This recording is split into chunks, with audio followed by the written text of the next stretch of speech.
Who says you cannot have a beginner bike without having fun? This is the KTM Rc390. It is 373cc but 400cc pang expressway.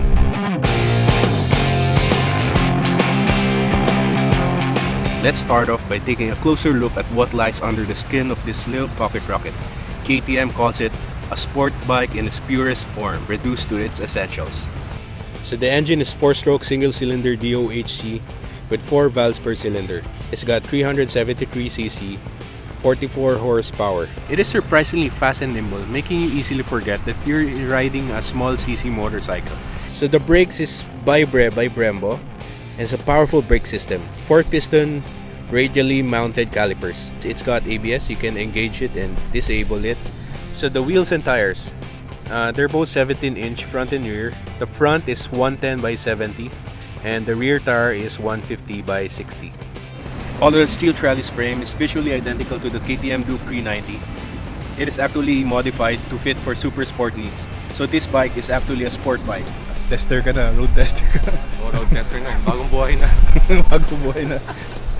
Butol ka yan, si Gucci. Ayan. Saan tayo?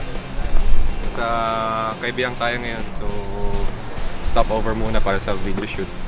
Tapos mamaya balik ulit tayo sa tunnel para shoot pa sa may tunnel. Turn natin, di ba? Turn natin.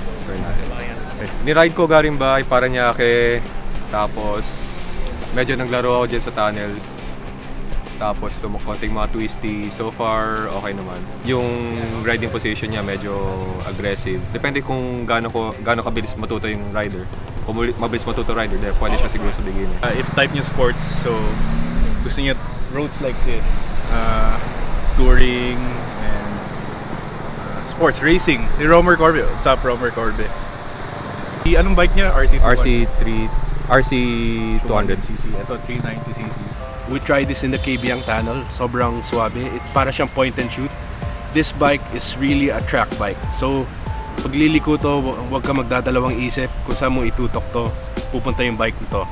Napakadaling lumiko. The Rc390, hindi siya TFT display, yung LCD. But it's really nice. The screen, it has notifications. Para siyang smartphone. And meron siyang warning kung kill switch naka-on or nakababa yung side stand. And fuel consumption, this bike sobrang tipid. Full tank ko nasa less than 300 pesos. So napunta kaming from Manila to Kaybiang Tunnel and Imus, then pabalik.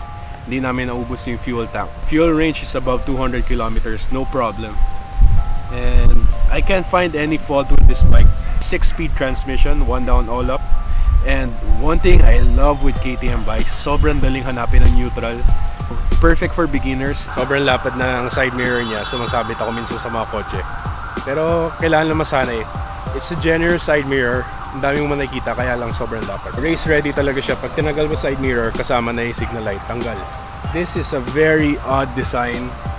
Very unique. So parang halo siya ng motocross and halo siya ng sport bike. Look at that. Kasama yung cowling niya sa windshield.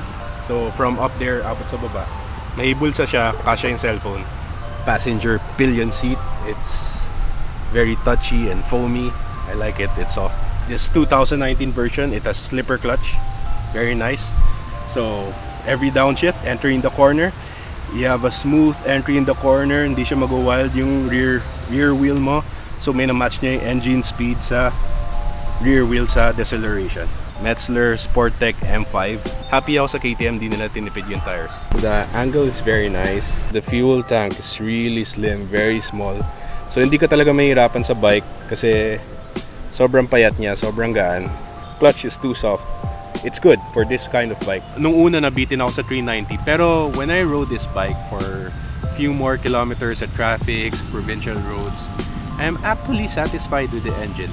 And I'm happy with it because hindi ako masyado clutch dahil kaka-control ng power, and the throttle control is very nice. So 80% ng ride ko is traffic. Tanggapin na natin sa Pilipinas traffic.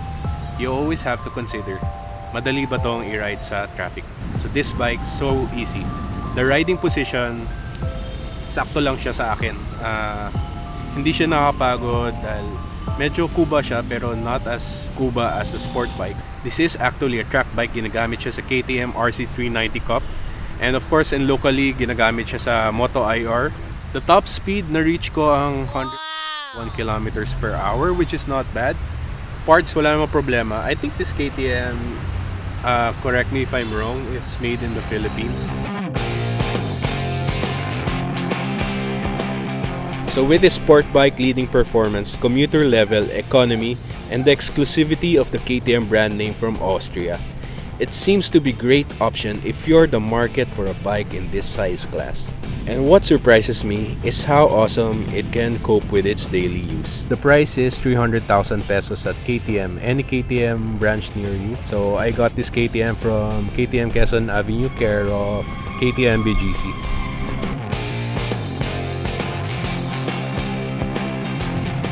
Gusto mo gamitin sa EDSA, sa traffic, and the weekend meron kang konting Marilaque, Kaybiang, meron kang konting ride sa north or S-Lex, TP-Lex. So sakto ng bike na to. Commuter bike siya na pwede sa expressway. Ayos to. For bigger people like me, ako above 200 pounds. So masasuggest ko is go for the KTM 790 Duke or 790 Adventure. Super excellent bike. So of course, pag meron ka pang konting cash, you can go for the KTM Super Duke 1290. Wow, what a beautiful bike. Napakaganda ng tunog nun. And beginners, track bike, daily, sakto tong bike na to. Napaka-pogi pa.